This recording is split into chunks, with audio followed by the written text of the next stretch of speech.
Shirt show. All right, let's go. Shirt show! Talking shirt! Shirt show! Talking shirt!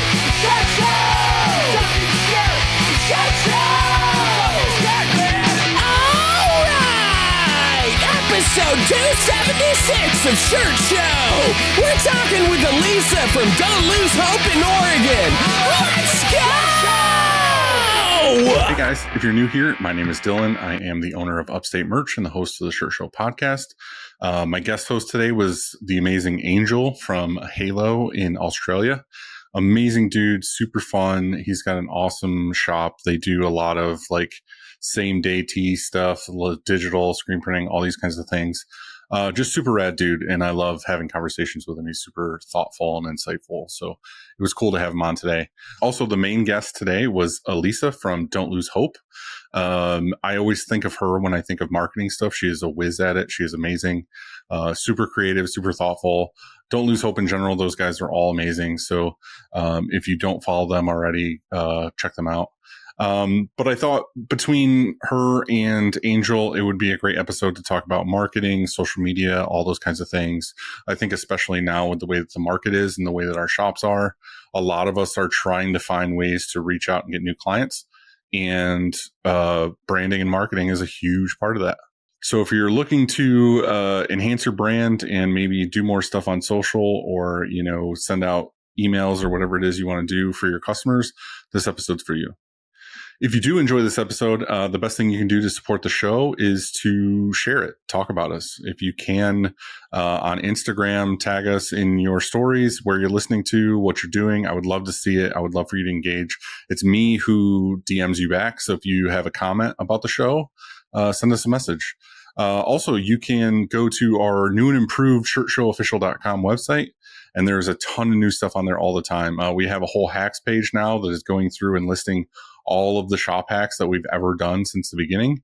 There's events. There's a bunch of different stuff being added all the time. So go check that out. You can also, if you want to support us, we have a bunch of rad new hats from Atonal and from our buddies at Stalls. Kind of came together and made us some sweet hats. So you can purchase those on the store as well and support the show. This show would not be possible without our amazing partners. Frank. It all starts with a screen. Whether it's new stretches or restretches, Frank and his team do it the best.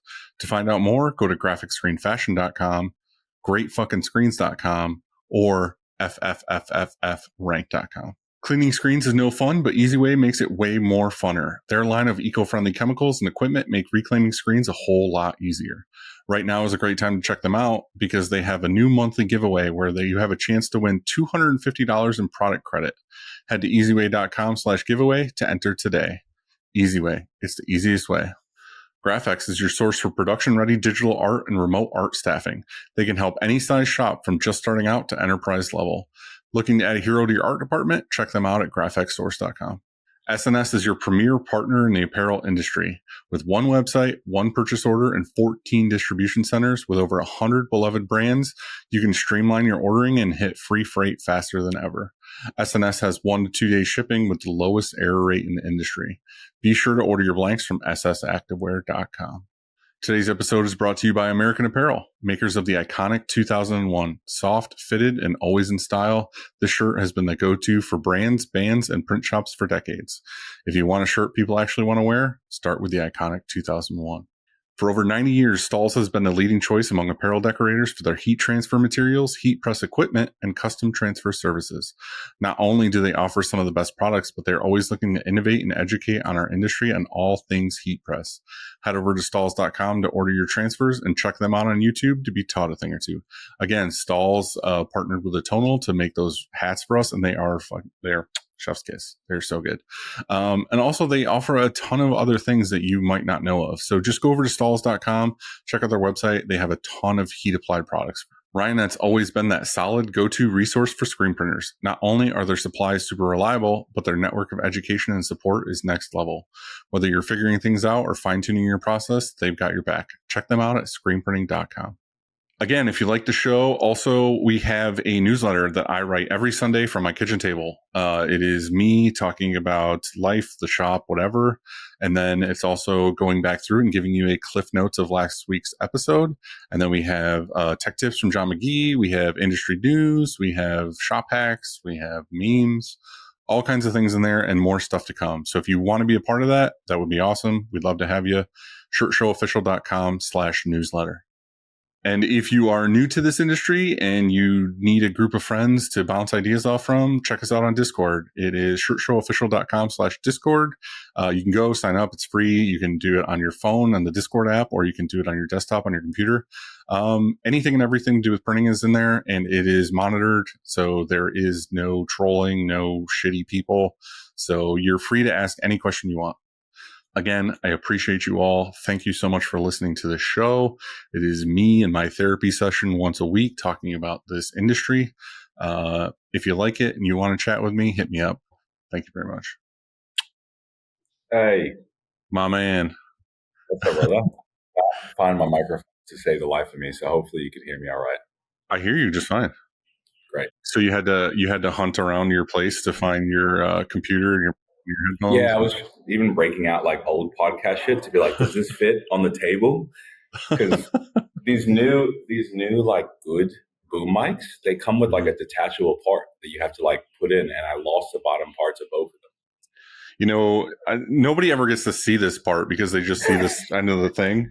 But Yeah. I have an old, you can hear me. I have an old mic stand from Band Days that I just fit this into. So this is on the floor, and this just fucking gravity sits inside.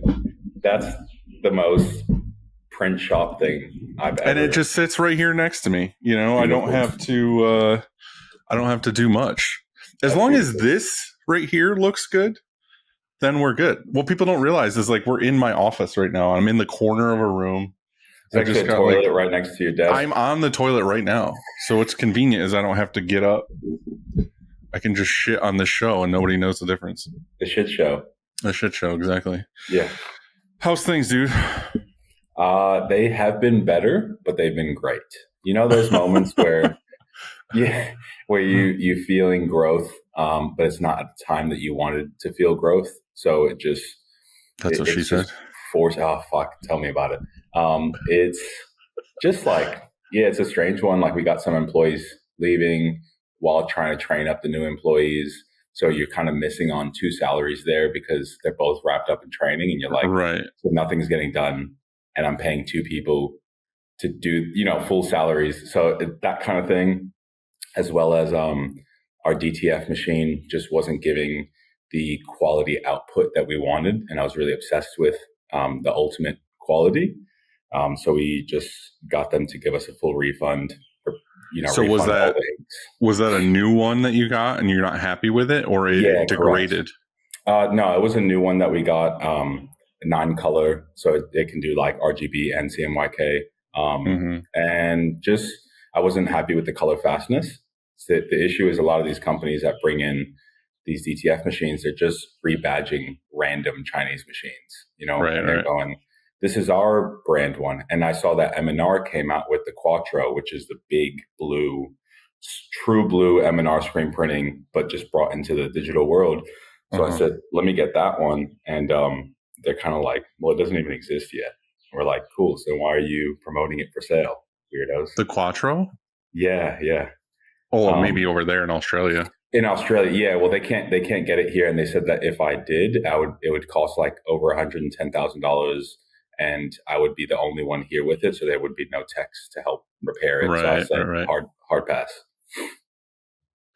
Yeah, dude, that's rough. I don't know. Like, I don't ever think of things like that. I have buddies over there that like I talk to about parts and stuff, and it's like, I don't know. Like, I don't know how to tell you to get this, basically. So yeah, you guys are on your own little world. Yeah, it's about four people in general that do almost all the business in Australia for printing. You've got like Raw Tech, which represents M&R. You've got like whatever that represents Tajima. It's not the actual companies. It's just other companies that have built their companies around giving support to that original company. So it's not even like you're dealing with the real manufacturer. You're just dealing with like their side piece over there. Like random distributors. Yeah.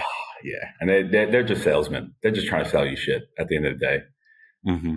Yeah. So that's where we're at. Yeah. But you are growing right now.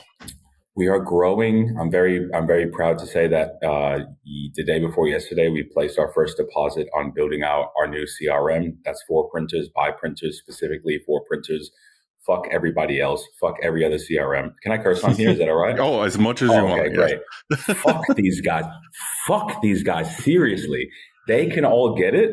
The new stuff that is going to be coming out in the next like 8 weeks to 6 months, because we're about to get into beta testing in 8 weeks. Like I say, 4 printers, by printers. These other guys are not printers, so they don't know how it actually works in real life. So they're giving you all this fluff and like schedule your shit and like automate this. It's like, we're not finance bros. We need something that's like as stable as an Excel sheet, but as easy to look at as like fucking pegboard. You know what I mean? That's all we need. Yeah. That's it. Just very simple. Pegboard movement, invoicing. So you and somebody else is creating this? No, it's 100% me. I'm done working with anybody else. It has to be 4 printers, by printers. So it's me and obviously I don't know how to code. So it's a development team of 8 people. You're the idea guy. I'm the full idea guy, me and my wife, based on the experience that we've had at our shop, as well as we're working with a bunch of other larger print shops to make sure that we get this right across all kinds of print shops. So if you only do screen printing at a massive size, you can use it. And if you only do, you order DTF rolls and you print them in your bedroom, you can still use that same software. But the best part about it is all the tools that are going to be built inside of it, such as like Vectorizer AI is a really big one right now. There should be no reason why you have to pay for that subscription and then go outside of our website to then use it. We'll already have that Vectorizer AI API already integrated into there. So when you're setting up job files, you can just drag them right into the job. That mirrors with Google Drive, so you always have a backup. It's just like, it's simple shit that nobody's bringing into 2025. So we're just trying to simplify the process. And again, fuck all these CRM guys, because I'm going directly after them. It's already well known. We put up with too much shit, and everyone makes too much money off of us print community, and they don't even print. You know what I mean? Yeah. See, I've always stayed out of it, and that's been the thing, is like everyone always asks me like what I use, and I'm like, dude, Google. Like I'm so bare bones, but it fucking works. And the reason why a lot of people are like, oh, I don't understand how you're still using that with the size of your shop or whatever. And I think it's because I do one thing, like I screen print. So like my entire flow is based around screen printing. Like there's no like channel and schedule for embroidery. There's no channel and schedule for this thing or that thing, and everything's like getting crossed. It's like, nope. We have a schedule for screen printing. We have artwork in the drive. We use FreshBooks for our invoicing, and it all comes together through Gmail and sending customers, whatever. I don't have a bunch of fancy automations, but I don't feel like I need them. Yeah, it might make life a little easier, but I don't know. And I agree. I think a lot of us don't need the bullshit that's just being pushed at us by other people, because some of these services are like $400 a month or whatever. And it's like ridiculous. It's all ridiculous. It's just a bunch of finance bros that got a baseline of a program and is just trying to sell them to people. And a CRM is just a customer records management. You know what I mean? It's like a bank uses a CRM. So the idea of a CRM does not interest me at all. I'm trying to go directly to print shops like you, go, how are you doing your system and how can we make it better? Not change anything, just use our little power ups in certain areas that just will allow you to keep your own system, because we hate change, right? In the print industry.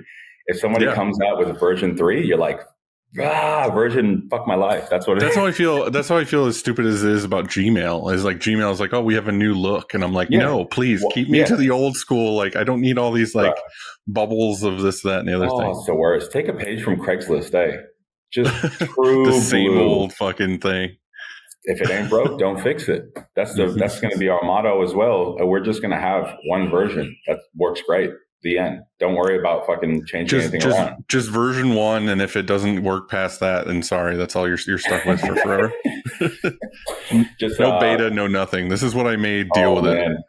Now we're making sure that it's going to work for all of us. Like I said, you're going to hear from me in about a year from now. I'm probably going to, phase myself out of Halo and just try to rescue print shops from themselves. Well, I'm excited for you.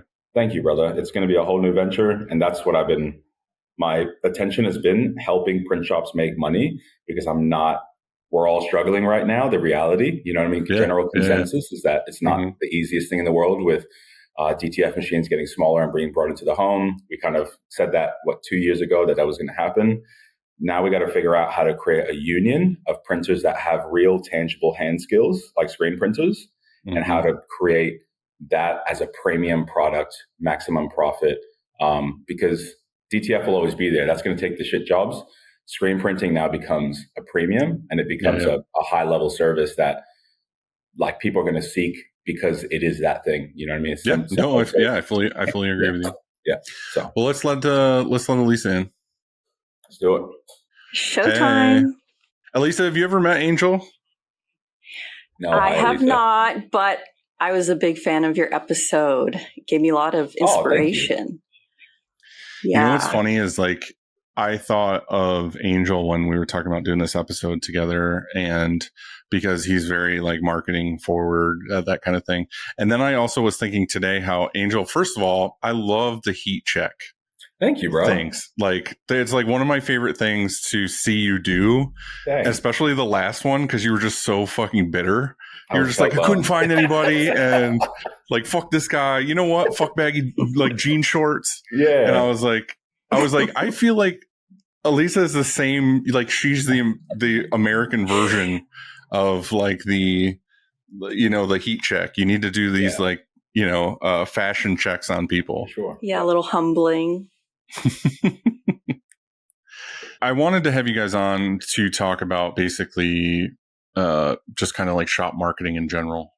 You both do a really, really good job at marketing your shops. So I wanted to kind of get the feel on what someone in, fall of 2025 should be doing to market our shops or do something better. Me personally, I am going to be a student of this episode because I have been kind of off the ball for a while. I think as an owner forever, I did a ton of marketing myself.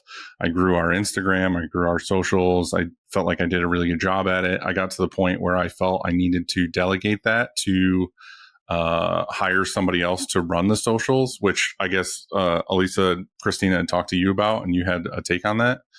And I feel like he does an amazing job as far as posting and keeping up and doing what he's supposed to be doing. But I feel like a lot of the soul left the page because it's not necessarily me, or people aren't coming to it for me anymore or whatever. It's just kind of like that.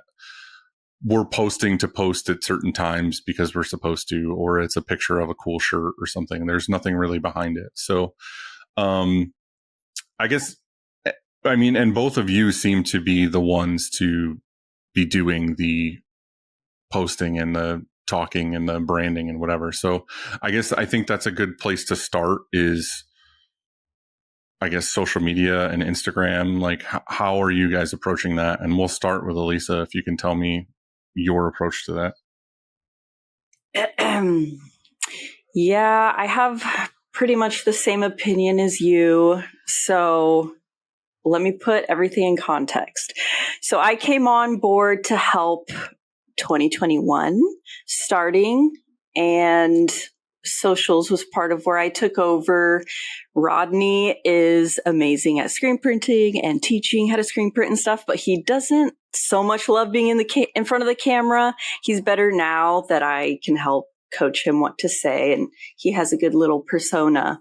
But I think a lot of the conversation around marketing should instead be about your brand. Because once you become crystal clear on the brand, then for me, the marketing and the sales part becomes a little bit easier. But so when I first transitioned to help with DLH, it was just me and Rodney and Aaron. And so I wanted to help use social media and kind of our digital footprint to give the appearance that we were, a little bit bigger than we were, get us some credibility that way, because we didn't have the shop super filled up yet. Like, he has been printing since 2007, but it wasn't till 2021 where we really just went pedal to the metal. He has always wanted to do this. This has always been his dream. And so I'm like, okay, I'm going to use what I know to make that happen on the marketing side, since that's what I love. But for me... Well, before we go forward, what did you do beforehand? What did you do that got you to, I guess, working with DLH? And I mean, obviously you and Rodney are together, but like, what was your glow up to that point? Yeah. Okay, so I'll put it in a nutshell. I've always been an artiste, a creator. I went to university for apparel design at Oregon State, and merchandising management was my major. I have always loved clothing, and I did take a screen printing class. I have a receipt right here to show. That was my shirt. I love you to death, with a gravestone. So that was cool. Never would I think it would lead me here. I had an Etsy shop after university where I made some stuff of my own designs. And then I got the lesson that just because you make something doesn't mean someone's going to buy it from you. You have to give them a reason. So that was a chapter. I worked hospitality at a local hotel. That taught me a lot of customer service skills. I was a MAC makeup artist at Nordstrom, and that taught me a lot about sales, the importance of a brand, and creating an experience, something that will set you apart. And I just fell in love with the Nordstrom way. That's what they would say. Is that the Nordstrom way? That's not the Nordstrom way. So we say here, that's the DLH way. And it's just basically putting your client on a pedestal, just making everything beautiful, and make it so they want to buy from you. So that was a chapter. The sales at the mall were kind of going downhill at the 2-year mark. So my friend that I had made at the counter, she went on to do eyelash extensions. So I, long story short, started at the front desk there, then learned that trade. And then me and 2 other girlfriends opened our own salon locally doing eyelash extensions. And I'm very proud of myself that we became pretty much the best one in town, the most well-known. We went ham on those Google reviews and word of mouth. To me, still till the day I die, word of mouth is everything. So it was really opening the salon that gave me the big step into learning how to make the website, how to make the customer experience so they could book online, how to make the website look legitimate, because we still are kind of on the younger side. I feel like when you do a service for sometimes people that are older than you, there can be kind of a weird, they want to, I don't know. They second guess your credibility sometimes. So I'm very cognizant of that. And I really just want to show people back then and now that we are experts. We know what we're doing. So we focused a lot on the customer experience at the salon and just really high quality video, photo content. And so that's how I rolled everything into DLH. And then to reconnect on the path I was going before. So I wanted to give some little smoke and mirrors at DLH. So we focused hard on content. We had a bit more time back then. So we were able to do some more silly videos that people kind of would think of us in that way. But the DLH brand has always been there. I just like to say that I've just been kind of sculpting and taking away and showing what it is. Well, I would ask, when somebody basically wants to start doing it, say you've never really done it before. Like you said, Rodney has been printing for forever, but he hasn't necessarily done all this marketing stuff. Like, do one day you just start posting stuff? Like, no warm up, no ramp up, just, hey, we're here and this is what we're doing, and then just stay consistent? In a way, maybe this sounds weird, but I like to look at content like, would I want to see this on my phone? Would I care about what I'm looking at? Would this make me want to check out this brand? Like, it's not I mean, there are robots looking at our posts, but there are other people. Like, for me, I don't know, it kind of comes naturally. I want to put something that is a little out of the box, something that's different than what everyone else is doing, something to make you memorable. You have to get a little weird, and it's can be scary and intimidating because there's kind of like the influencer accent. Like, it's very, now that content is this whole thing, it's very glamorized, but I feel like behind the scenes, it's not very glamorous. It's not necessarily going to get you what you want. But I feel like if you take your interest in marketing and then, like I said, shift it to the brand, I feel like that is a very long, great, solid foundation to build your marketing campaigns off of. For me, I think of marketing more as like building out campaigns. That way you can kind of have a start and a finish, and you can kind of do different things. I don't know. Does that make sense?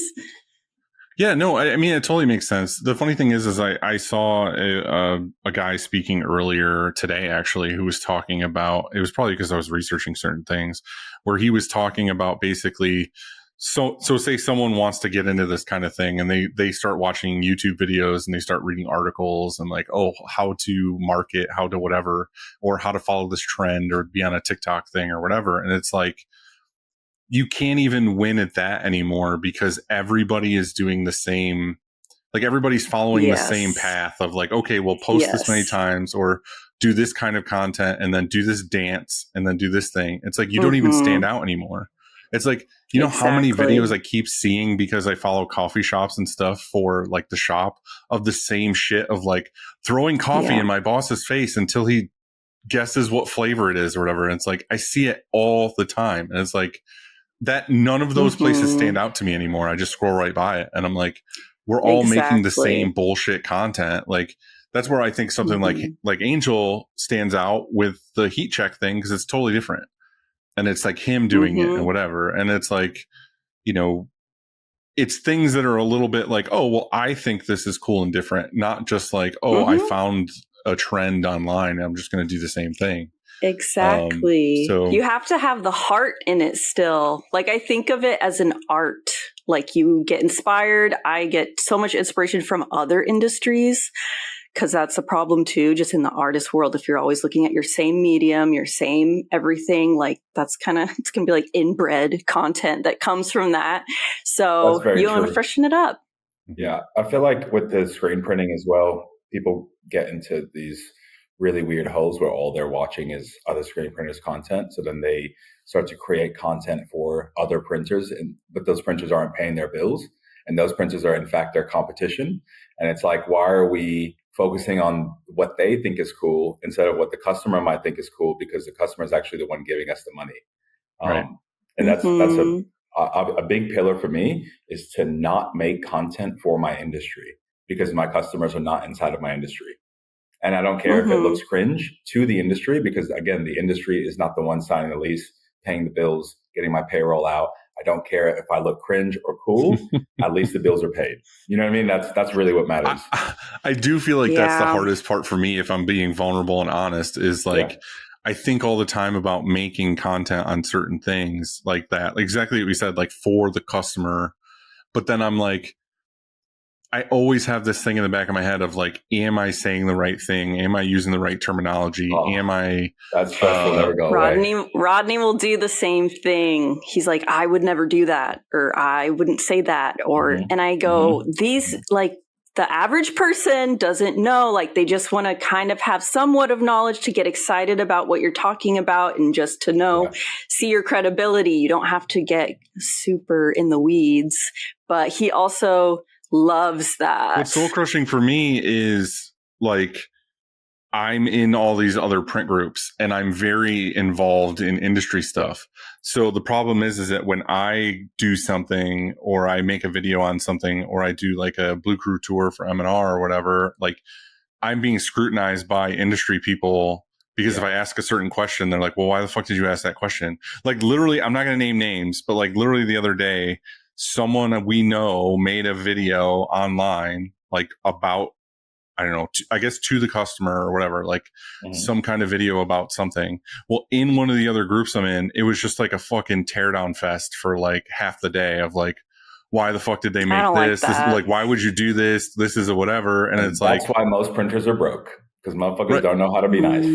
Right. But that's what I mean. It's just like, it's hard because it is hard. Don't know that's what you don't the know double-edged either. sword like, with content too. It puts you on a platform. People, yeah. So but like I see it from the side of like, at least they're trying. Like they're doing something. That's for sure. But Dylan, you also have to understand that you're in a very, very unique position that not many other people are in the industry. Oh, for sure. Yeah. Where you're almost a spokesperson for American screen printing at this point. And congrats to getting to that point. I know it's a lot of pressure on your back, but you did it. And you, I think your own journey for content would look very, very different to other people, because you have these little pockets of community that you're bringing together in the form of, the show, your shop, your IG, etc. Yeah. I almost feel like I need to separate the two. I mean, I do need to separate the two, but I mean, it's you have just Upstate, and then you have the Shirt Show page. Mm-hmm. Yeah, but the problem is a lot of people who follow Shirt Show also follow the Upstate page, and it's like if I start making things on whatever topic, like for example, I made a video. It was actually for stories a little while ago. How I made this roller thing for DTF rolls. I love that. And it was just a story. And then my social guy basically was like, can I take this and make a video and post it as like a regular thing or whatever? And I was like, this is kind of cringe, but like whatever.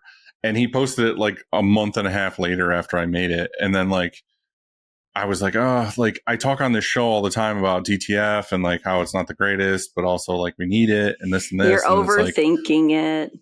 I know, but that's the problem. The problem is that I'm so involved in one thing that it's like, it'd be like if I was a car guy in a car group and I was around all these guys that knew everything about cars. But then when I'm not there, I go out and I drive my like Honda Civic with like a fucking coffee can on the back. Isn't that just a hardcore metal scene in a nutshell? Like 100%. I want to listen to Go Say Taylor Swift, but I'm not going to let everybody know that I'm listening to Taylor Swift. I'm going to look tough as fuck, Right. It's like the same exact thing. Yeah, it's just, and again, it's just being real. I mean, it is what it is. But like, if we want to expand and market to places that aren't just our hometowns, then we have to do this online thing. And that literally is the definition of like my shop is like, I can't live on local.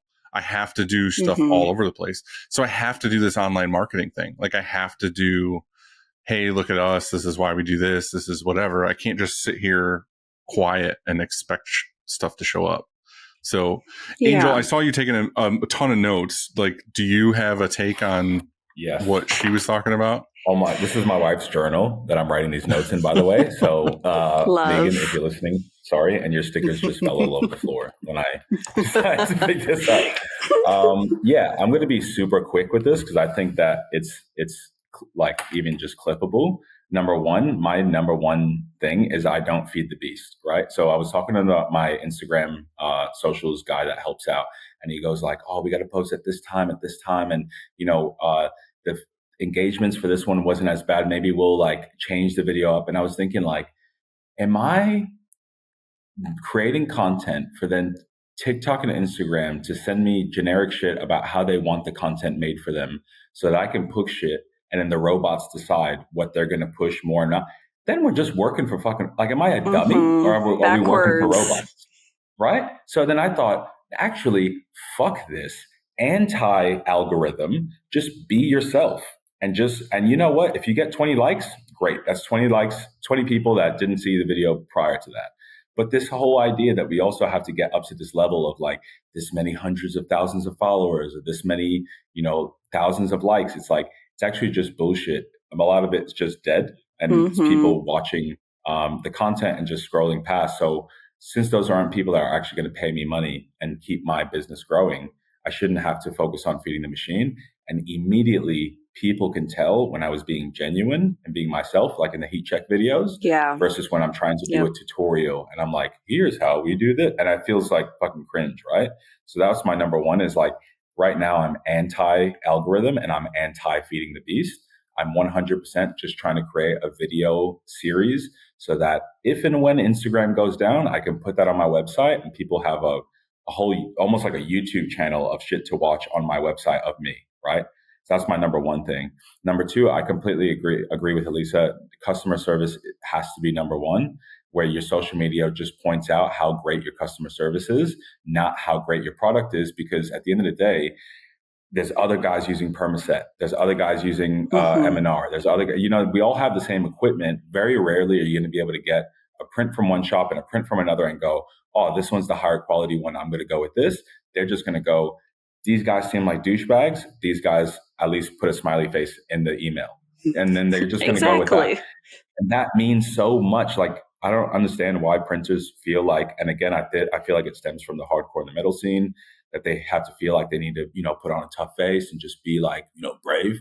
And it's like, bro, when you smile and you give out a piece of candy, you get so much more back than if you just hissed and threw vinegar at them. I love how you said brave. You're like, it'd be brave. Yeah, that's what it is. It does take bravery. Let me see. Social without real life is a recipe for disaster. So yeah, the real, like you were saying, Dylan, it's like, sometimes it doesn't feel like natural, you know what I mean? Like, at the end of the day, people just want you to document what's happening in your shop, who you are, and they want to learn more about you. So I feel like if you're not doing something that you actually do in real life, like, for example, I had my social media guy writing all my copy, and then people were asking me questions of shit that I didn't even know what we wrote about in the IG, and they're DMing going like, oh, why don't you like ankle socks? And I'm like, I fucking hate ankle socks. What do you mean? And it's like, but the copy says that I do. And I'm like, oh no, what are we doing here? So obviously that, being clean and consistent, like Elisa was saying, trying to just look like a bigger company than you are, I guess. And the reality is that to look like a bigger company, you just need to look cleaner. But then you also have to tell the truth to people and go, we tell people all the time, hey, we're a small team of 5. We can only get so much done. And they go, oh shit, I thought you guys were as big as Vistaprint. And it's like, not by any means. And then they go, well, here's my money because you're a small local business, but at least you got me in because you looked big. Right. So that helps a lot, I feel. And obviously client retention is the absolute number one goal 100% of the time, because retaining a client is so much cheaper than finding a new client anyway. So if you can just keep the same fucking 50 people every year, how much easier would that be to not have to find new people? So a lot of the content that I try to make and the marketing that I try to do is to keep my current clients happy and reminded to continue to come back. And then, that word of mouth. On that note, real quick, just because it reminded me of something I really wanted to do. And I put something out in the newsletter this week. If you are listening to this, you're not signed up to the newsletter, it's usually just me complaining. So if you want to get in there and listen to it, go sign up. It's good. Basically, I was having an issue last week where we've had this client for like 10 years. And, the guy who we normally dealt with retired. And then the new guy who came in used us because they kind of, the old guy was like, oh, you should use Dylan for this thing. This is a great guy, whatever. And we met and we were like, okay, cool. Let's do this whole thing. Well, anyway, 3 weeks ago or something, he emails me and is like, hey, I want a quote for this. And they're a great client because twice a year they order something and it's like 20 grand every time. And I'm like, all right, cool. This is gonna be great. Looking forward to their order. Anyway, he says, give me the quote, give me the mock-up, whatever. I do it, send it to him. And then the next day he emails me and is like, hey, can you send us the logo that you made for us? Because I want to make like flyers or something. And I was like, okay, cool. Yeah. So I sent it to him. And then I didn't hear anything for a week. I reached out on Monday and I was like, hey, just wondering where you want to, like, if you want to go ahead with this order, crickets. So I waited till the next Monday and then I emailed again and I like crickets. And then I emailed on the following Monday, which was this last Monday. And he was like, oh, times are tight. So we decided to print with somebody locally or whatever. And I was like, what the fuck? He used your fucking file. And he used the file. Yeah. Obviously he asked me for it the day after. So like, obviously he already had plans to like use somebody else and whatever.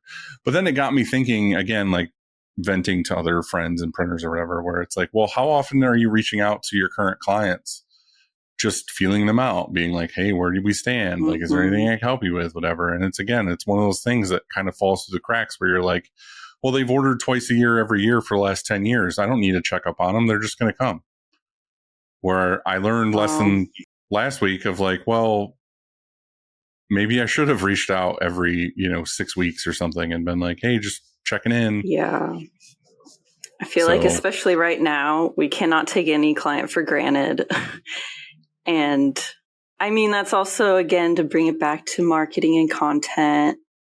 We try to use it now as just a nurture platform and tips for people if they wanted to get into it, to show your face, show you talking, show who you are as a person. Because that way the people that don't, not that a ton of our people do even follow us on Instagram, but they get to see you, keep you top of mind, remember, oh yeah, that's why I like them. Same with emails. But yeah, people... That's the tricky though. When your contact transfers, that's probably the hardest. There's not much you could do. A lot of the times, because they have something to prove as well, the new guy, they're trying to go like, I'm going to clean up here and save them a bunch of money. And it's like, what the fuck? Why are you fucking everything up for everybody now? But that's the truth is he could have easily, I did whatever all of us do is basically once I heard that news, I typed up this like 4-paragraph, like, fuck you email basically, and was like pissed off or whatever. And once I got my rage out, I deleted it. And I said like a 1-line email of like, hey, no problem. I wish you would have reached out to me because I would have helped you. And then that was kind of it, because I knew like the fact that he placed an order with somebody else is one thing, but the fact that he straight up lied to me and said he needed the logo for cards or whatever was like, I know you're not coming back at that point. Like, you took the logo, you're going somewhere else, whatever you're doing. Again, everybody who sympathizes is just like, oh, well, maybe the prince will suck at so-and-so, they'll be back or whatever. And I'm like, maybe they will, maybe they won't. But I do like Elisa's suggestion of just like, if you're doing the social stuff, you're kind of just staying in their face all the time anyway. And it's a nice reminder, because what I find, especially with myself all the time, is when I email people that I'm checking in on, it's always the same cringy email of like, hey, checking in, how are you doing? Or like, hope your summer's going well, some fucking bullshit or whatever. And I feel like they instantly see through that. Right. It's like, gimme. It's like, I don't know. I don't like it. I need to find a better way to reach out to them where it doesn't seem like I'm just reaching for more money. I think I know a cool way you can reach out to them. We mentioned it on the last one. I think just genuinely like taking the 2 seconds that it takes us professionals to like create a cool t-shirt design, something very simple with like lettering, just getting one of those pressed on there, sending it to them with a little letter saying like, hey, haven't heard from you guys in a while. Hope you're well. This is something that I just made for you on the fly. If you like it, feel free to keep it and use it. And if you want more, hit me up. And then it's like something so simple that it costs you what, $4.50 in total, maybe, and then plus shipping, okay, like $8. But that $8 could bring in an extra $4,000 that month, just because as a business owner, that you're not aware of everything, and that you're putting stuff in the background because you're like, I have to focus on this right now. So many cafe owners and everything are thinking about merch, and they're like, I just don't have the time to focus on that right now. If a mysterious package just came in with their name on a shirt that's just like fucking arched at the top, something classy, they would go like, oh, this is great. Can I just get more of these? Now you just made it easy because you sold a single color screen print job, 500 unit. You know what I mean? You're making it easier for yourself. So you're almost pitching that, and it's a free gift for them. And that's you checking up with them, as opposed to you going like, you want to give me money? Which just sounds a bit creepy. That's what I should just do. I should just say, do you want to give me money? It kind of, get an intern. Okay, how about this? Get an intern, call it a printernship, right? Or whatever. And then get the intern to just focus on those clients and making designs for those clients. When the client orders, the intern gets $500 or something like that. Like, just make it into a game, gamify it. I don't know. I'm coming out with this in the top of my head right now, but it's like, it shouldn't be that hard for us to just find somebody who wants to make cool designs, send them out. I want to tell a story. Tell it. So once upon a time, not that long ago, we have had that on our back burner where we're like, all right, our VIP people, we're going to make them such cool designs. And yeah, they're going to be like, oh my gosh, yes, let's do it. So we've done it 2 times so far. And both times they're like, we're on the right track. And then they try to do like 100 more revisions. And then in the end, the last one, they didn't even do anything with it. So we're kind of... I totally agree with give. Like, that's also been our strategy for like the first 2 years as we have like grown into our boots and our space here is to like give. But it also hurts and it sucks when it doesn't go according to plan and it kind of backfires. That happens too. That just happened to me. That was part of my... That was part of the email thing that I did too. I didn't really talk too much about it, but it was one of these large clients that I've been talking about on the show. I remember. I put a shitload of work into. I've been there. I gave them samples. And again, none of this stuff is guaranteed. So I can't like complain too much. Right. You're just kind of shooting your shot and you're hoping. But still you're like, why would they not? But the problem I had with it is that I put all this effort in. And when I originally had meetings with them, it was kind of like, yeah, definitely. Like, we like what you're doing. We want to see these things. Like, basically, they were giving me the permission to like put the work in because they were saying like, oh, here's a carrot of like, if you put this work in and we like it, we'll probably use you or whatever. So anyway, I did all this effort. I made all these designs. I personally, out of pocket, paid freelancers to make artwork and like all these other things. I gave them a whole pitch deck of like, whatever, 15 designs and like all this stuff. And I basically handed it off and I was like, here you go. Here's my baby. Like, here's all these ideas. Here's all these options. Here's whatever. And they had this marketing meeting and came back to me and they're like, well, yeah, we liked the one. And I was like, well, they liked one. And then they picked one and it was the easiest one. The one that probably took me like 20 minutes to make. And they were like, yeah, we only want them for the staff right now so we can decide if we like it. And it was like a 25 piece order. And then I was like, all right, cool. Like, that's fine. Like, we'll ease into all this other stuff. But like, what, like, I would really like to talk about, because it's that time of year, like, you're going to be ordering all your usual stuff. Like, I would love to like get my hands in that and see like if I can help you with the pricing or I can help you with this or whatever. And then that's when they let me know, like, well, actually, the person who orders is like fucking best bros with the current print shop that they're using. We're probably never going to get that from them. It's just, we maybe want to do new stuff with you. And I was like, the whole fucking point was so that I would do all of the stuff, like not just the hard shit that the other guy doesn't want to do, or be the idea man for the other guy. And it's just like that and that other thing happened in like the same day. And I was just like gutted, where I was like, this fucking week sucks. I'm not recording an episode this week. And the funny thing is I was fully ready to record an episode with somebody. And I was like, this is just me a hate episode where I get on here and I just talk about shitty customers. And then I realized that's probably not the best idea, because here we are today talking about how we need to talk about primo customer service and how customers are the best thing ever. And let's not go that far. So, just kidding. I'm just saying, like, so I held off. I was like, I'm going to just like calm down and I'm going to move forward. But again, like after looking at all that, it really made me want to double down on talking to you guys and figuring out like a better way to approach things. And again, like I've done all this before, but it was what worked 10 years ago doesn't work today. Yeah. Like it's a different way of going about it. So, well, I agree to that, where old school methods are working again, which is like maybe I waited the right amount of time to where I'm back to Janko jeans again. Carrier pigeons, I heard, are the best way to get smoke signals. Seriously, smoke signals. And Can I make a comment, Dylan, on what you just said? So the marketing side of it obviously is so customer facing, customer focused. Marketing is just strictly for the customer, right? It's just to get you customers. If we weren't doing that, we wouldn't be doing the marketing. I feel like a massive, massive part of marketing that nobody talks about is valuing yourself and being able to understand when a client is going to be a shithead and a waste of time, and knowing that you need to create that buffer to take care of the better clients. So constantly all the time, we operate as the world's friendliest print shop.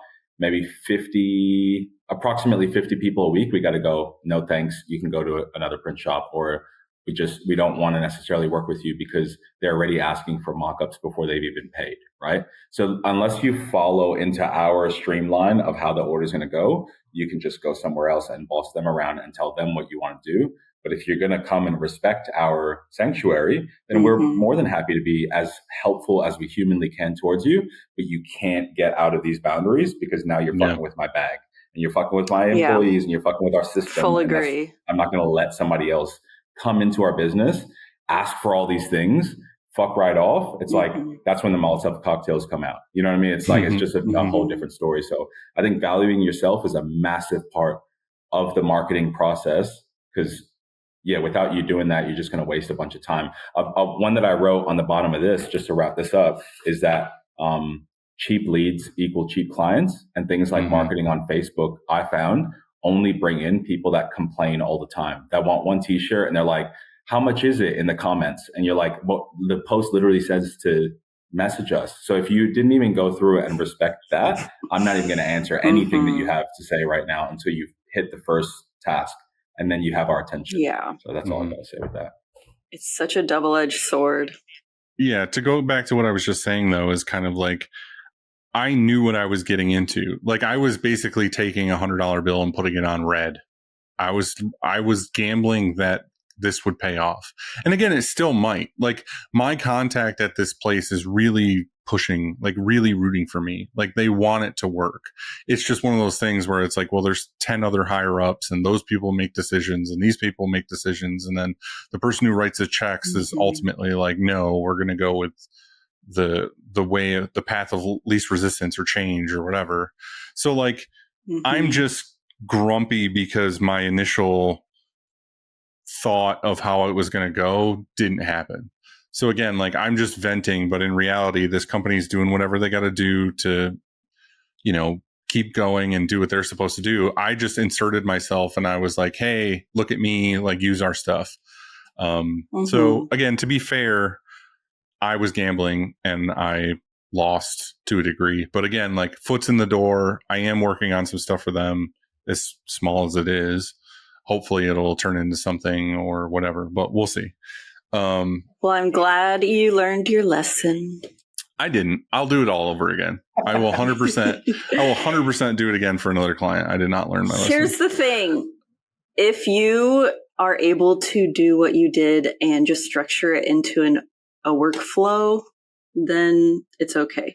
But like, until now, we've been kind of scrambling. So each time we do that, it does take so much of our time and our resources, and it bending over backwards. So then it hurts a lot worse. But I guess the smart thing to do is, if you have automation set up and it's just easy to send those pitch decks, then it's not as bad. But you live and you learn. Yeah, I mean, that's a really good idea, to basically put together what I did for them and make it more streamlined. So I'm not spending, 80 hours working on something for them. You could also take what you did for them, and it's still, I guess, it's technically your property because they haven't paid for it. So you can use it as a case study and then send that to other people to go, I can do this for you too. I guess. Yeah, no, I mean, totally. Not for free. All of that. Yeah, all of that makes sense. Be like, hey, this is what I could do for you if you pick all of the designs that I chose. I know. Not just one. Elisa, what else do you guys do to kind of keep in touch with current clients? Is there anything else other than just the socials? Because you guys are heavy into like the email marketing, correct? Yes, when I do it, we're heavy into it. So socials is honestly probably the least energy that we're putting right now, since we did use the social media marketing manager and she was awesome. But like you said, it kind of took the soul out, and it honestly created even more work for me to plan everything, give her everything, work with her, and to have her then schedule and write some words and click post. So in my opinion, it's a lot easier, and it comes from the heart to just do it yourself. You can post timely or not timely, whatever suits your needs, but also there's a time and a place for everything.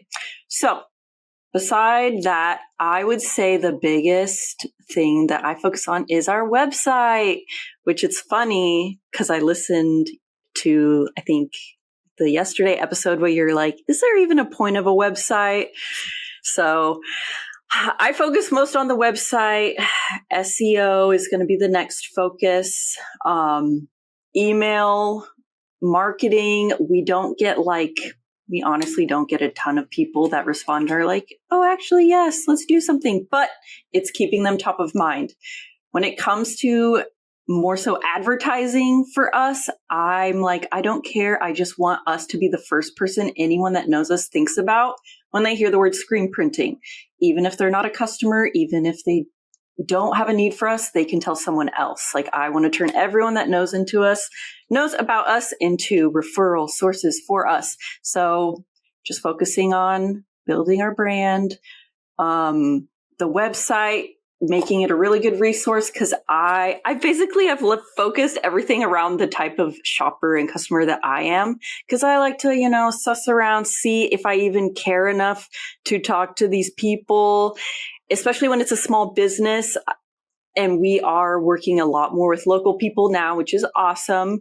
But there's kind of if it doesn't work, then it's awkward type of thing and can lead to ghosting. And so to avoid that, I try to just throw everything on the website, on our social media, so people can get really a sense of who we are and be like, actually, yeah, I rock with them. I want to work with them. There's other people around, but I like who they are as people and what they stand for.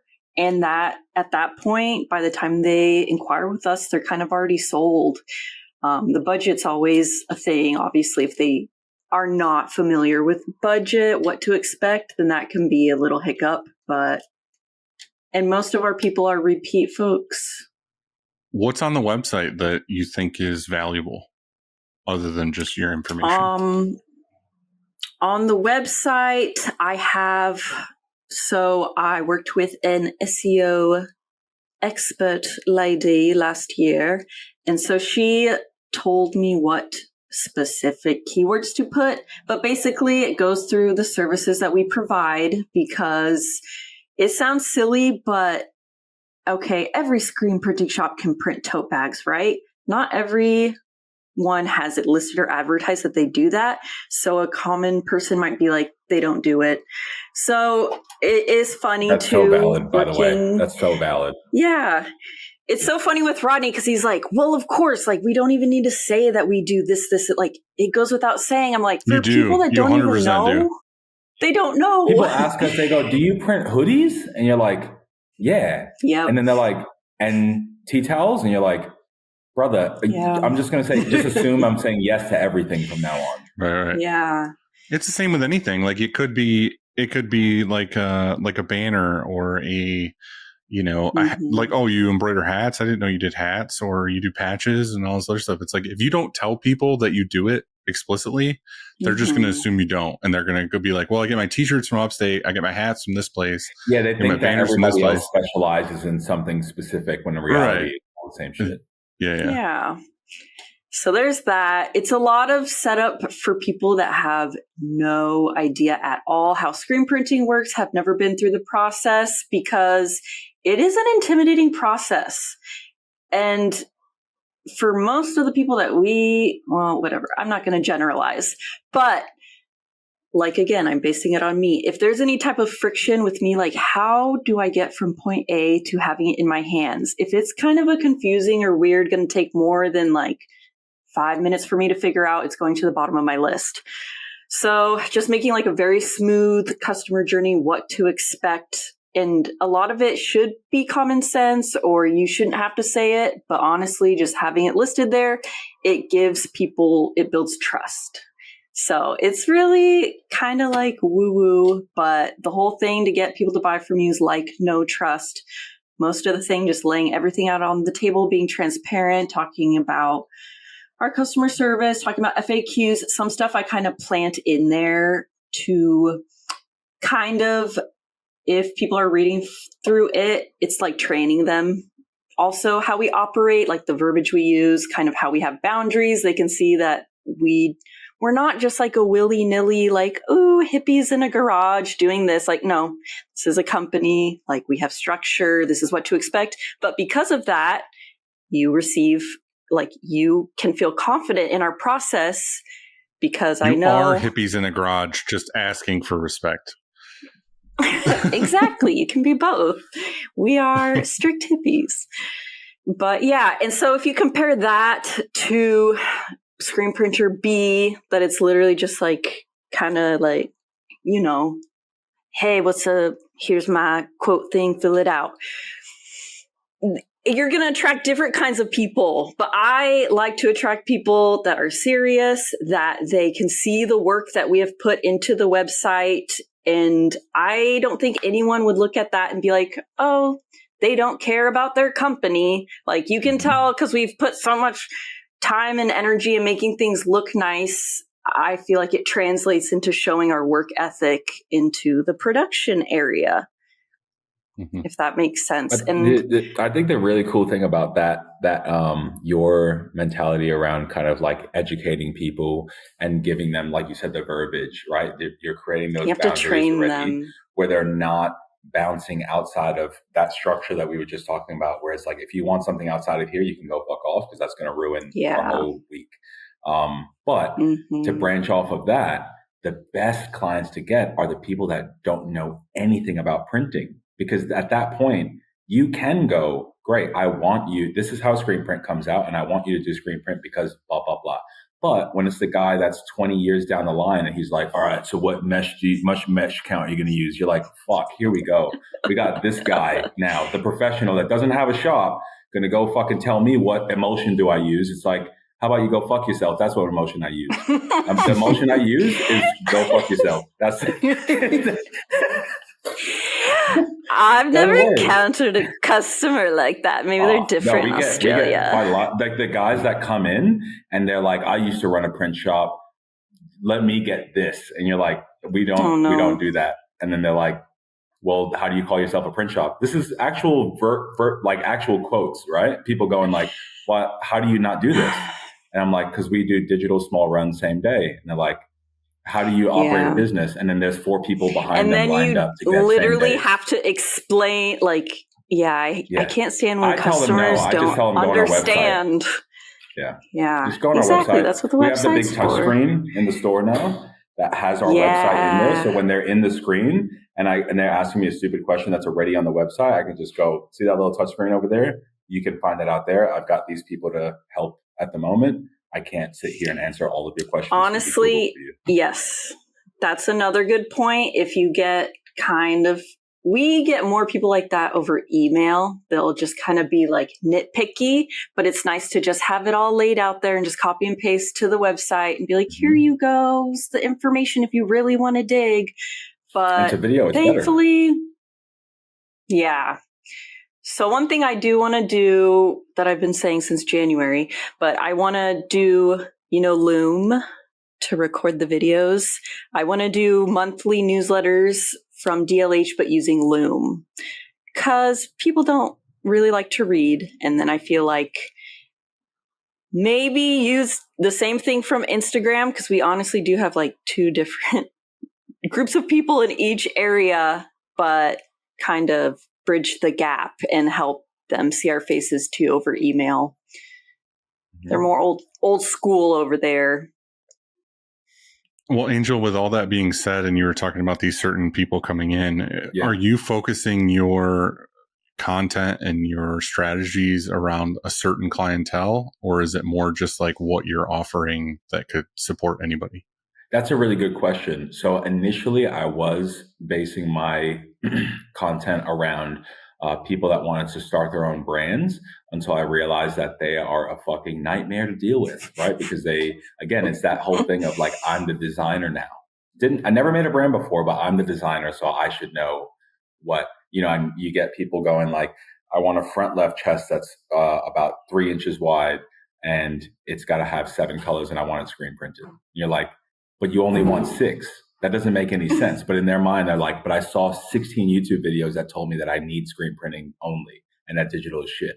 I'm just like, So we changed our messaging now to to not so much target out brand owners, but just educate people in general so that they feel like we deposited so much good into them that it's okay for us to withdraw now when they come by and they have to pay. And we tell everybody our prices are not the cheapest, period. Full stop. If you want the cheaper price, there's 4 other printers down the block that will definitely do it cheaper, but we will care the most. So you're paying for the amount that we care. If something happens after the print run, we will reprint it. There's no questions asked. There's no, oh, what did you wash this on? Oh, did you leave it out in the car? No, we're just going to reprint it because they're already paying upfront for that warranty. They're paying upfront for that service.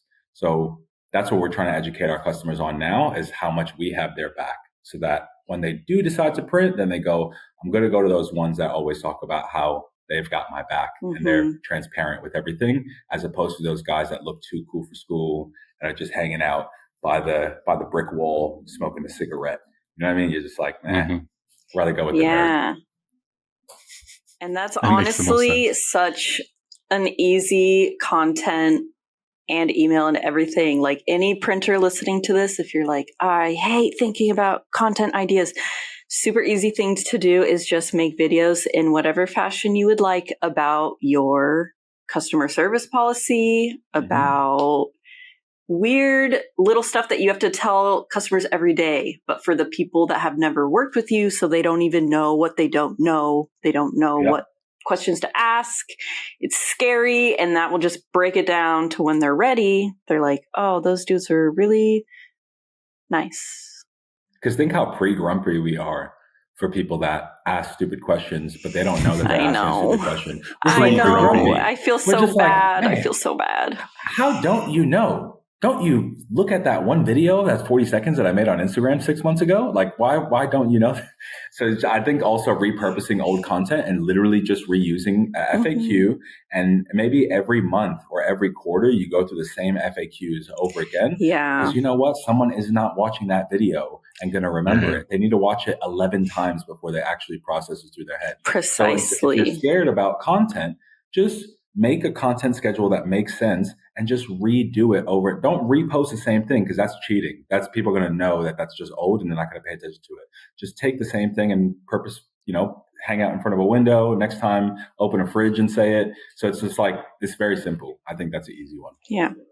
But put it on your website first.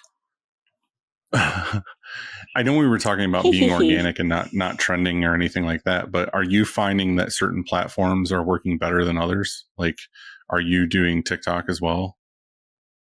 Are you talking about either of you, I guess?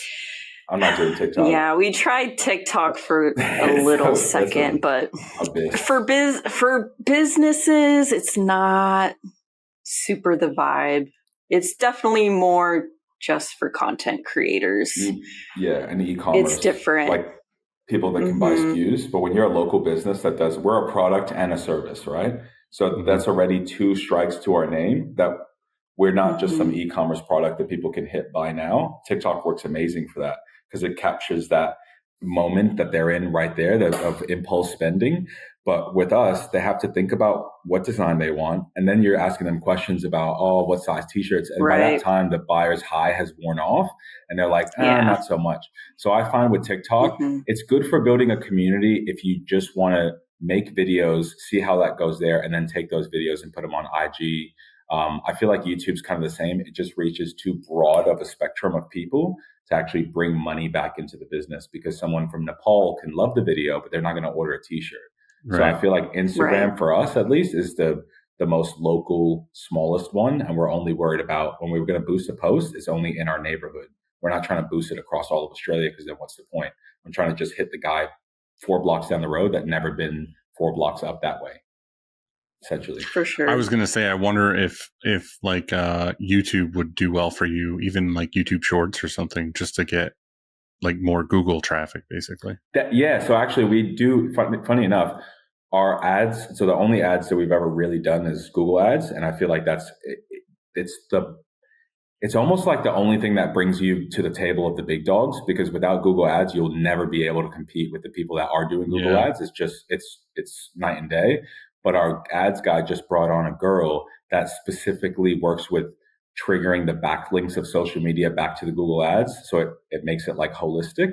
And because YouTube's owned by Google, she's paying a lot of attention to YouTube Shorts because it helps our Google ranking, because it's more social proof for them to then place us higher on Google. And like Elisa said, Google reviews, fuck Trustpilot, all those things. They're not real. Yeah. Google reviews are right now the most legit thing that we have. Even Yelp is kind of dead. There are people that do fake Google reviews, but I feel like Google's pretty good to be on top of these fake reviews. And that's like the industry standard right now. If you don't got Google reviews, you don't got much. Yeah. Yeah. And you guys, Google My Elisa, Business. you were talking about that you were pushing really hard for reviews. Is that something you guys are still doing really hard? Yes. So when we were in the salon, we were so desperate, we would literally text individually our clients and be like, please, please. And it worked, thankfully. So, and we did pay for Google ads. And I definitely will attribute that for the salon that helped us boost our momentum when we were in the beginning. We are doing paid Google ads for DLH now, but I obviously haven't noticed that much of a difference. Now we have it set up with Automations.io where they will get an email after asking them for a rating. And that actually has been working for them to leave a Google review. I was skeptical. I had my own automation set up through Printavo to do it, but for whatever reason, they're consistently leaving reviews now, thanks to Automations.io. So that's actually very good. Gotta write that down. And then it's nice because I can I like doing on Instagram, like, look what our clients said about us. And, it's not you saying it, it's them. Mm-hmm. But it's even better to put on your website too for more social proof. I have a few good reviews at the bottom of our Jot form because for sales psychology, people want to feel confident about their decision.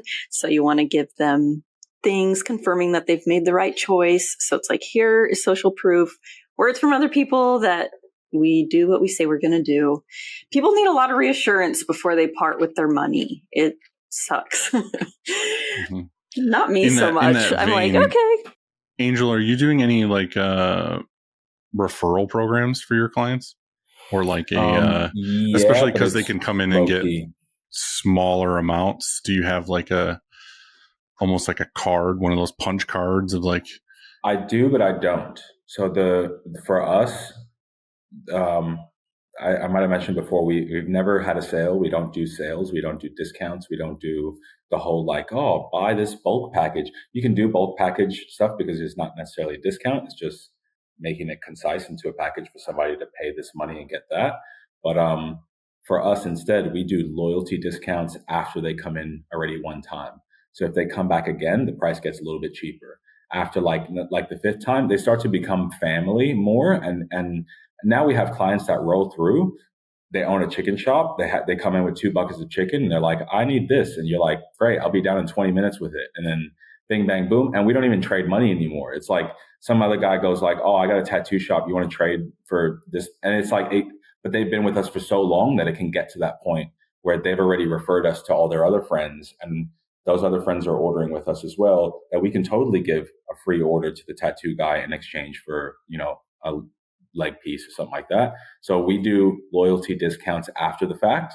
We don't do anything, and we don't also punch it or anything because we don't want to necessarily showcase or brag that we're doing that, because then people are going to come with the intention to get the discount in the future. And you know what? At the end of the day, if you're really hard to work with, unfortunately, you're not going to get that loyalty discount, right? But if we had that punch card and now you got that asshole that you don't want to come back in, and now he keeps coming back in because you're giving him cheaper pricing, it's like you're doing it to yourself. So just don't say anything. And then when the customer orders again organically, when they see that bottom of that invoice, it says friends and family discount or it says loyalty discount, they go, oh, fuck, these guys are rad, because they weren't expecting it. They weren't expecting that discount right from the beginning. So you're like sliding a card over to somebody. Correct, you actually like. It's right at the end and it just says loyalty discount, bop. And they go like, damn, I feel like I'm part of the family now. And then after a while, that turns into a friends and family discount because you're part of the community now. This is going to be ongoing forever. You get unlimited cheap pricing, but if your friend comes in, they're not going to expect that cheap pricing because their invoice is going to say the same exact price that yours said. It's just not going to have that discount on the bottom. Mm-hmm. So they don't get cheaper printing. They get a discount all the way at the end. So that if they're showing the invoice to anybody else, those people still know your full price. And they're not going to expect that $6 a t-shirt because that's what you gave this guy. They're going to expect $10 a t-shirt. And then later so essentially on, you're writing them an invoice or just showing them the amount at checkout, but you're popping it in at the last minute to be like, okay, well, this is the discount. Like, this isn't something you can take this invoice and like show somebody else. I add 20, I do like a minus $30 at the end of the invoice so that the total price is reflected. So, right. But yeah, that's without usually telling them. So if they bring it somewhere else, even for that person to match it, those people are going to go, well, those are not his real price. That's the discount that's the family discount. Right. That prevents the whole like, oh, can you match this price? It's like, I don't like the whole price match thing. My price is my price at the end. Mm-hmm. Right. Our business costs $3,500 a day to run. If we don't make more than that, we're going backwards. It's a very expensive business. Mm-hmm. There's a reason my prices are my prices, but I don't expect the customer to know that. Mm-hmm. Do you guys have anything like that, Elisa? No, I have debated. I asked in the Discord a while ago if anyone had done it, but the consensus is that it's just a little too tricky to implement like a punch card style, like I was thinking. Because we have people that we have had as clients for like over 10 years now. So we have just kind of done not anything structured, but we did some custom stuff to say thank you to like our longest term people, gave them some gym duffels with their logo embroidered on them just for fun. Cool. So that's like a check-in method too, like just make them something like you were saying. Right. Well, I guess to kind of bring all this around is like, how much time do you, both of you, think that realistically you are spending on an average day or a week or whatever on the content side of this whole thing, or brainstorming for future content? I do one day every 2 weeks. One Wednesday every 2 weeks. You're just dedicating a whole day to stuff that you can post every day or every couple days. That's the easiest. Set up a camera, talk shit. I'll send you this little AI thing that will literally take all the ums and ahs and it'll chop the video up to make it all so you don't have to actually go in there and splice everything, right? It's fucking super easy. It costs like $14. Do that. Then go around, give the camera to your staff, get them to film B-roll all day. They don't want to be on camera, that's fine. Just film B-roll. You mixing the inks, just pop the camera there, shallow depth of field, something nice, mixing the inks, collect all that B-roll, chuck that into an assets folder. You can use that B-roll in the future again, right? That B-roll is always growing. The you talking in front, if you talk shit for 45 minutes straight to the camera with nobody around, you're going to get like 10 videos out of ideas that you have and then just match up the B-roll to what you're talking about. Now you've got, that's it. And you just do that one day every 2 weeks, even for dedicate 45 minutes. And then you can find somebody on Fiverr to edit the video for you if you need to put it together, or you can use AI or whatever. The editing usually takes the most. So I would there's other people that do like, if you pay them $200, they'll edit like 40 short form videos, just off of like one talking head and a bunch of B-rolls, and they'll chop it up into different videos. Just do that. And then, I don't know, start there and then you can sprinkle it whenever you want to. Yeah, correct. Because it never gets old. You're not hopping on a trend. You're not doing this whole like fucking TikTok dance thing. So the video is not going to get old. Right. A video about what your favorite brand of inks are, you can post that whenever you want. That's true. Yeah. Mm-hmm. Collaborate with the company. Now it's double going, it's going double as far because you did the promotional partner thing for Instagram, and then boom. Yeah. Elisa, how about you? That's honestly the smartest workflow, I think, and the lowest lift workflow that anyone could do for content. So if anyone's listening, I would rewind and take notes. Because the way Angel described sounds a lot more realistic than what a lot of people say to do. I will be honest and vulnerable. We have had content on the back burner for a while now because we had two of our primary full-time roles move on to a new chapter, and we have two full-time roles starting their new chapter here. So it's been on the back burner, but I don't know. For me, it's less about time and everything. It's more about impact. And I am very strategic about posting. I really try to post if I know I can collaborate with another account, because that always helps, or if I can tag people for reposts on stories. Because for me, Instagram, the most valuable is going to be like, how can we spread the word the most about DLH? Okay, it's going to be other accounts reposting our stuff to their stuff, and vice versa. Same with Shirt Show. It's like post stuff that's helping everyone. I've been kind of on the fence for a while now. I have wanted Rodney to take the reins back a little bit, and I would have wanted him to post similar stuff like Shirt Show, where it's like, I love watching the videos where it's like other countries, how they do screen printing. To me, that's fascinating, and everyone can appreciate that. But I'm not sure if that is on brand for us to kind of like repost other stuff. So we're kind of, I don't know, taking a little step back and seeing what happens. But it's not our main like revenue or sales driving. So I used to get really torn up about not being consistent or whatever, but it has had no impact on our sales. So it is more of a fun outlet. I think it's like Angel was saying, though, is like if you're just doing it for you and you're doing whatever content feels right for you and you're not following a trend, then I guess all of this is just whatever and whenever you want it to be. Like, and I honestly think that's the best advice. Yeah, if you get it out of your mind of it has to be content for social media, and you just consider that this will live on your website as a video library for your future clients, you treat it in such a different way, because now you're not worried about social media looking at you. You're just worried about that one client when they go onto your website, they're looking at you. Now, who gives a fuck about all the other people on social media? Focus on that. And every time that you post something, great, save that video, chuck it onto your webpage. And now there's going to be that old lady that doesn't have IG, and she's going to go onto your webpage and she's going to go in a rabbit hole 2 hours straight of 40-second videos. People do. Yeah, and they're going to be a major fan of you by the end of it. And they're going to go, I want to go with this person because I just finished watching them on their version of YouTube, which is your website. So it all kind of symbiosis. I don't know if I can know. Symbiosis. I never went to school. We can tell. What's this? A turtle? Dylan. A turtle.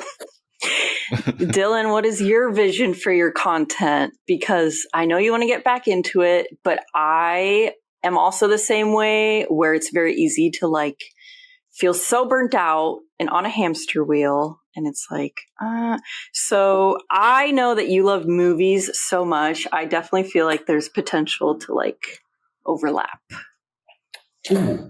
Yeah, the nice thing, like you could do. Sorry. Say it. Yeah, tell me what I can do. Well, I don't know. I'm just literally brainstorming right now. But something that I always do when I'm watching movies, and me and Rodney will talk about, we'll be like, do you know what blank that is? Or we'll just talk about their attire, or if it's stuff from back in the day, or I'll be like, wow, look at that screen print. And we will talk about the stuff people wear in the movie. I was just going to say that, Dylan, that's your angle. While you're wearing a movie, the moment you think, what is that t-shirt? Your whole or thing recreating an upstate merch spin on a print in a movie or something. You're just trying to guess what is it, and then what on that thing you're just, I don't know, breaking down. No, I like it. That's a good idea. Fun. Yeah, the thing is, because I feel like you have to be excited. I think the reason why it was easier for me to do for like the first 10, 12 years was I was always documenting the growth of the shop. It was always like, oh, this is what we're doing. This is what we're printing.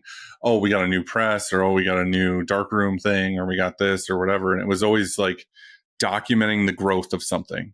Well, a couple of years ago, it got to the point where we basically have everything. Like the building's fully renovated. We have all the equipment we're going to have. We have the staff we're going to have. And that's where I looked at it as like, cool, like all of this stuff is in place.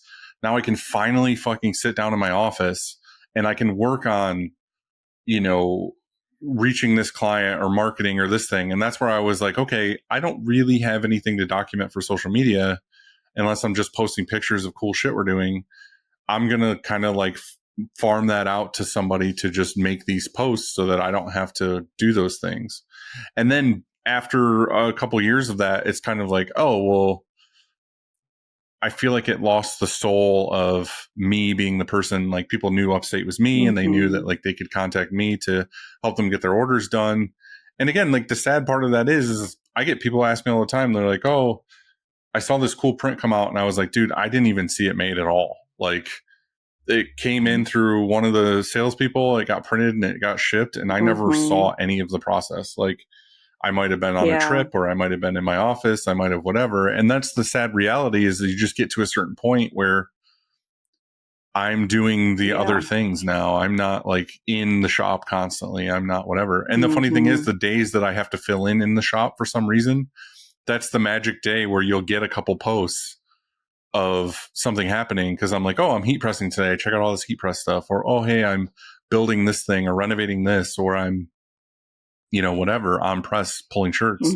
That's where I'll be like, oh, I'll take a video or post or whatever of this. But the days I'm sitting at my desk pulling my hair out because I'm dealing with some shit client, or I'm paying bills or whatever, that's where now I think of like, oh, I'll do a daily vlog and I'll talk about like business and like the shop or whatever. I'm like, no one wants to hear about how I'm trying to like negotiate the Verizon bill. Like, you know what I mean? Like, that's not what is going to happen. Maybe people are, because a lot of people are looking at your page. I wake up, you show up first on like the IG feed usually. And I always hit that story and go, what the heck do they have to say now? This is awesome. Like, it's, it's a sounding board. So it's like, you're in a very unique position where that phrase that you just said is false. People aren't interested in how you're negotiating the Verizon thing. It's like, you have the attention of screen printers around the world looking at you going, yeah, we want to know how you do that, because it might help us. Yeah, it's true, but does it spark joy? Does it spark joy?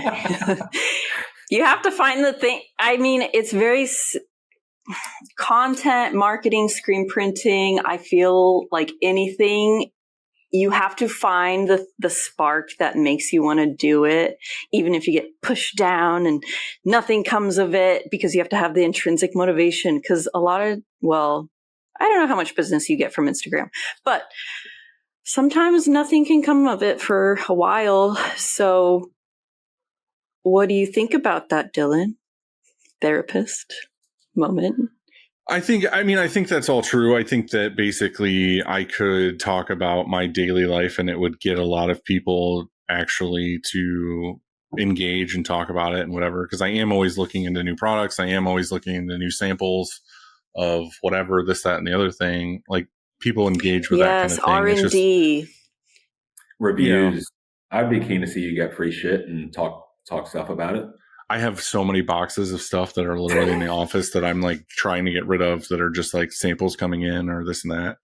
But just in general, just like how to run the business or what we're doing or whatever. I just need to get back into it. And would that make you happy talking about that stuff?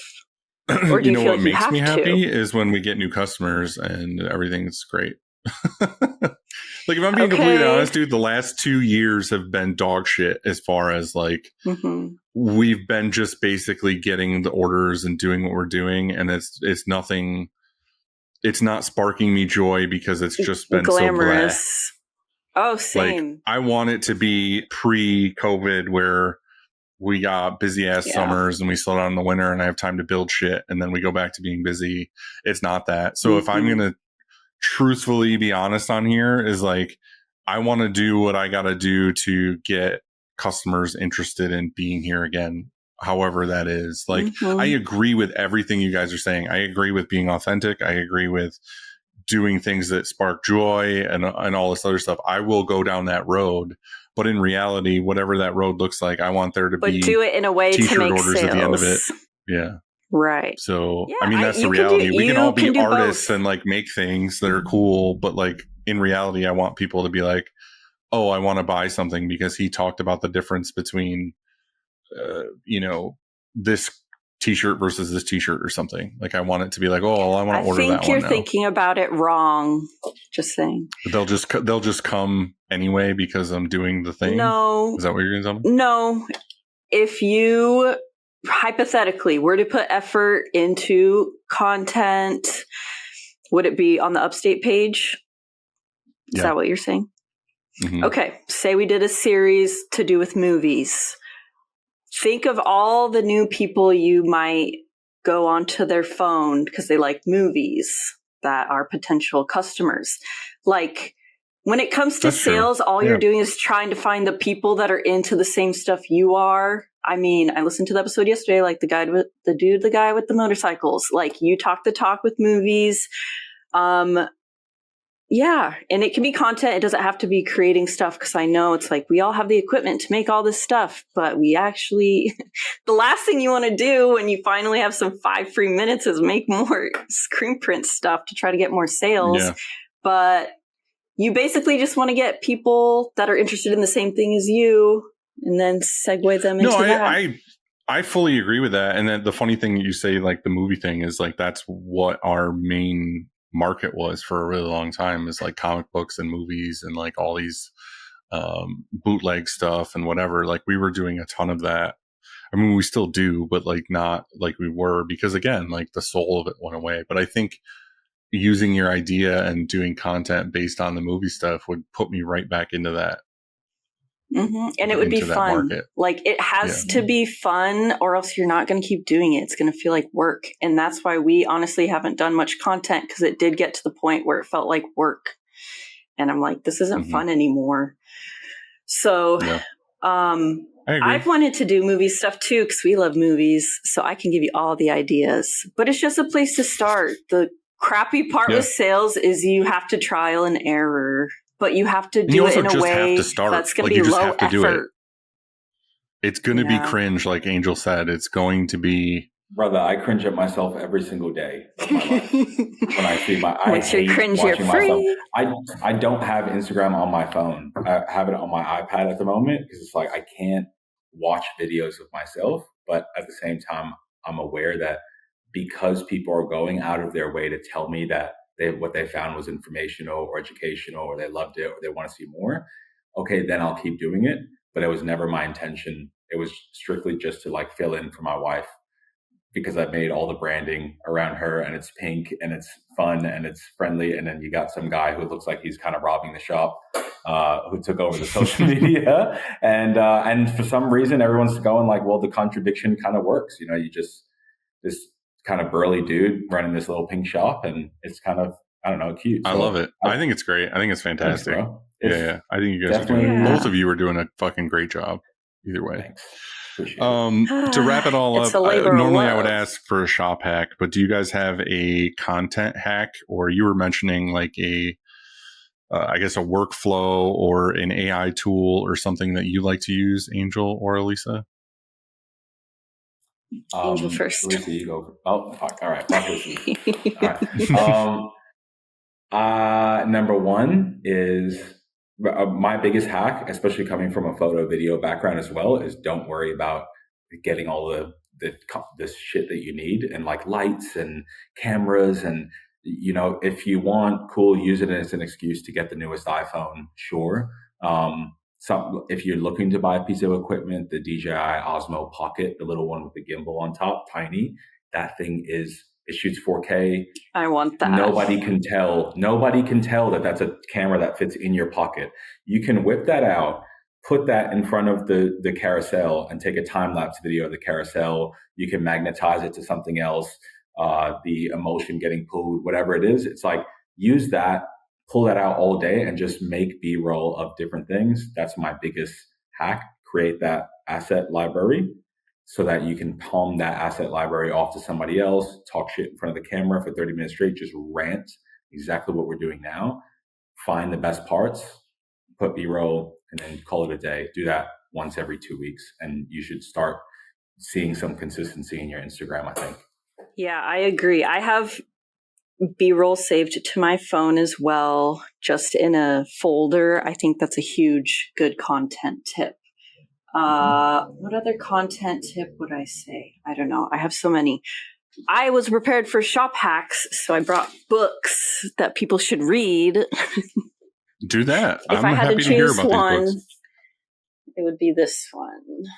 This is the Unfuck best Your Business. one. For the people listening, she's holding Yeah. a book called Unfuck Your Business. This one is good for business owners. The Simple Path to Wealth. To wealth. And this one, so we were a manual shop and now we have one auto. The space in between is really weird when it gets to money. So this is a really good book, Financial Intelligence. They're very boring, but they're very good. And another book is called... It's good to know. I mean, it's the truth. What if you didn't go to school and you can't read? Come on, guys. Audio, dude, all day. Audiobook. I do so many audio. Yeah, all day long. Yeah. The worst part about some of those boring books is they find the worst possible, like at least spice it up. Get somebody with a good flair to do the audio version. It's never that. It's always like some dude in his 70s. Like, that's a good point. And the thing. And it's like, I want to murder. Like, just get somebody young and fresh to do this. You gotta suffer for the tips, I guess. And then another one, write this down, everyone, is called Marketing Made Simple.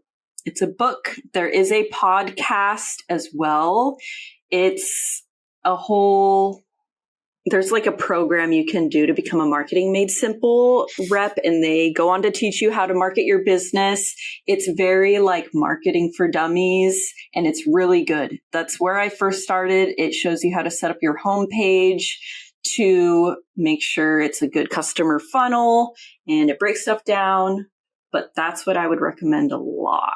I would recommend, it's not glamorous, but honestly, read and research. It sucks. But it's hard. Angel's also, like, if you want to, I ain't reading jack it's shit, bro. Be honest. Listen to it. I'm learning more right now off of this. Explaining.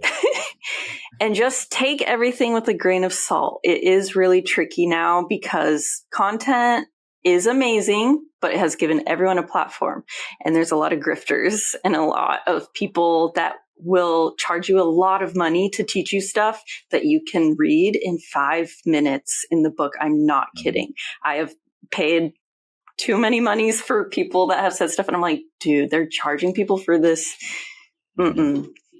One last thing is like, I have a big heart for, like I mentioned, the screen printers that obviously everyone's going through it.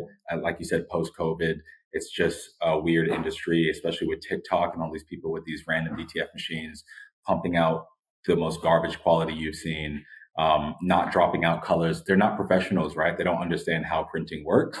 They're just people with a machine. So it's coming, and there's hope that the people that stay steadfast and true in screen printing, like the day will come again. I'm not trying to like preach or prophesy anything, but all I'm saying is that it is coming. Like, it is the great divide between screen printing being the premium product and digital being, just your baseline stuff. There's a reason why you can't print a poster at home on your 8x4 little computer, on that thing, because it's going to look like rubbish. And that's kind of the same thing that's coming out now, where like a screen printed poster looks significantly nicer than some CMYK thing coming out. So all I got to say, especially coming from a person who primarily dabbles in digital now, the hope is still strong, right? Screen printing is still going to stay around forever. It's been around since the beginning of time. It's going to be around forever. And you know what? If the electricity comes out and we go to war and it's World War III, you can still screen print, because all you need is the fucking sun and a dark room and hands, right? But if there's no electricity, then who's going to be making all the propaganda? I mean, anti-propaganda, Halo shit.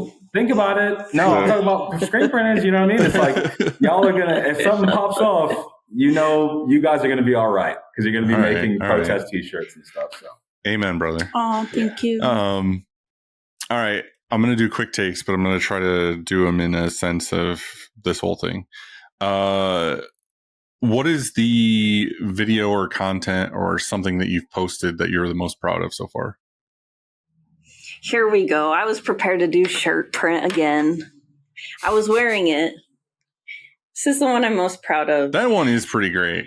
Yeah. I like when we first printed it, I literally like cried because it's so good. It just turned out. That looks amazing. It's so For the people metallic-y. it's their Don't Lose Hope logo that's like the Van Halen logo. Yeah, that's tough.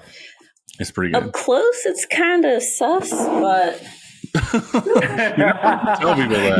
You didn't have to call yourself out like that. Yeah. You just snitched on yourself. well, it's just halftones. Like when you look up close, It's what we like it's what we call the doesn't look 3-foot rule. Exactly. So I like that it's an optical illusion. So that's why it's my favorite print, and it's colorful. But content-wise, you go, Angel. Let me think. I think it's one that's actually a pretty recent piece of content. It was just Pantone, like what is a Pantone number? And for the first time, I felt like that was the first piece of content that screen printers were sharing, digital printers were sharing, manufacturers were sharing, and just going like, please listen to this guy because we're sick and tired of you trying to ask us to match colors and you don't know how they work. And I feel like that was the first time that I holistically You connected on all levels. Yeah, correct. And I didn't say anything stupid because normally I'm like, fuck, I shouldn't have said it that way after the guys already edited the video and I see it posted. But yeah, that's the best one so far. My favorite piece of content would have to be the video where we did these yoga blankets. They're like Mexican blankets for one of our clients, and we sewed a big patch on them. And this is where it all began. I walked in and the boys were like, we have an idea. And I'm like, okay. And they're like, we're going to do a magic carpet ride on the yoga and beer carpet. And we're going to act it out like we're Jasmine and Aladdin on the carpet. So we put the thing on the pallet jack and we went through the shop and they did it to a whole new world. And our clients were like, they thought it was the funniest thing they've ever seen in their life. And so that was pretty good. I like that one. It's very cringe. I like to see them boys. Yeah. Extra cringe. They're very loving in it. What is your favorite meme of all time? My short of breath. I know what my favorite one is. Do the meme sounds I'm taking it old school. Sure. Yeah.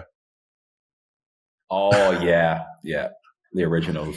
I'm old school. I have one. I have one that I've been really liking lately that I saved on my phone just because it makes me giggle every time I see it. It's like this girl interviewing this little kid, and she says she's like, "What's a color that starts with M?" And he's like, "I don't know, blue." I was like, I don't know why it's dumb as hell, but it fucking makes me laugh every time I see it just because of the way he says it. I'm like, all right, well, if we're also talking about meme videos, then that makes it a little bit easier. It's just the mom asking the kid if he can read what's on the bottle, and it's a Nutella bottle, and he's like, N-U-T-E-L-L-A, and she's like, what does it spell? He goes, peanut butter. And I think that's hilarious because he doesn't know what the fuck he's talking about. Idea. Yeah. But the new fa sound has been my favorite so far. I can't wait to use that in a video. The trending audio of fa. Brain rot shit, guys. I like what did you call that? A turtle earlier? Yeah. All right, we're gonna get to my favorite question. My pet snake. Top 4 favorite movies of all time. Oh, brother. What the fuck? 4? I'm ready. It says a lot about somebody. You're right. I'm ready. I wrote them down. Okay, go ahead. I've been preparing. Okay, in no specific order. The Croods. Have you seen The Croods? I have. The first or the second one? So good. You said the first Both. and second. I didn't even know there was 2. The Croods is so freaking funny. The Mario movie, the new one, because the nostalgia. I have just seen saw it like that they're 5 times releasing and I want another to cry every time. Oh, thank God. Okay, that one's amazing. The Muppets movies. You are very much in a theme here. Am I? Hercules, Disney. And Ben Stiller Duplex. That one's a curveball. Everything else, child I movie. love Ben Stiller. Wow. Well, yeah, dude, life sucks. I like looking at kid movies. That's And not Elvira. hard on movie life. Elvira. That tracks. It's a good one. Yeah. For me, it's Larry Clark's Kids, 1995 movie. Larry Clark's Kids, just New York City. Yeah. The Shining. So absolutely love The Shining. One of my favorites of all time. Interstellar, which I think is sonically one of the greatest movies. Just have you for a movie? Are you a Lord of the Rings fan at all?